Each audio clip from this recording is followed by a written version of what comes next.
All right, let's jump right in. We all kind of feel like we know what servant leadership is, right? It's this idea that leaders should, serve their team.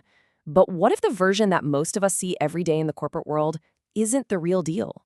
What if this great idea got completely hijacked somewhere along the way? Well, that's exactly the story we're going to unpack.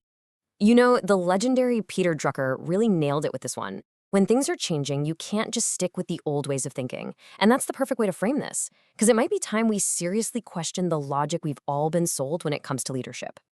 So, that's the big question for us today, isn't it? What if this model we all talk about, this thing that sounds so good on paper, has been quietly corrupted by one single, very powerful business idea? Let's dig in and find out. Okay, before we get to the hijacking, we have to understand what was being stolen in the first place. We've got to start with the original, pure idea of servant leadership and really get why it's such a fantastic concept to begin with. And let's be absolutely crystal clear about this. The original idea is not the bad guy in the story. No way. It's the hero. It's a philosophy that's all about one simple, profound thing. A leader's number one job is to take care of their team. It's about lifting people up. Simple as that. And this isn't just some fluffy, feel-good theory. The results are real and they're proven. When servant leadership is done right, you get happier clients, people actually want to stick around, they're healthier, they get more done. I mean, the list just goes on and on. It creates this amazing environment of trust. And yeah, this quote just gets right to the heart of it. This isn't just about being a nice boss. When it's genuine, this is what drives a healthy, successful organization. So, if the idea itself is so good, where on earth did things go wrong? And this is where our story takes a very sharp turn. This is the moment the plot thickens. It's all about one concept, pulled from the world of finance, that started to poison the very soul of servant leadership: the constant, relentless demand for a return on investment. So, for anyone not deep in the business world, ROI is actually pretty simple. All it means is that if a company spends money on anything, it has to be able to show how that spending is going to make the company even more money down the line. It's the ultimate question. What are we getting back? Now, here's the fundamental problem, right? How on earth do you put a dollar sign on empathy? How do you prove that a manager who actually sits and listens to their team made the company an extra 20 grand last quarter? It's nearly impossible to draw that straight line on a spreadsheet. And this right here just lays it all out perfectly. You have the beautiful ideal of servant leadership, which is all about serving people, crashing right into the cold, hard reality of the business world, which demands you prove the profit.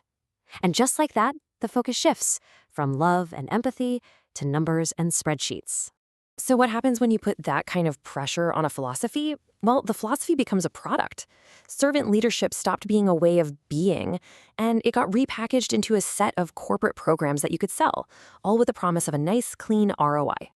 And then, all of a sudden, we started seeing this stuff pop up everywhere, right? Unlimited free food, nap pods in the office, unlimited vacation. It all looked incredible. It looked like the ultimate form of a company serving its team.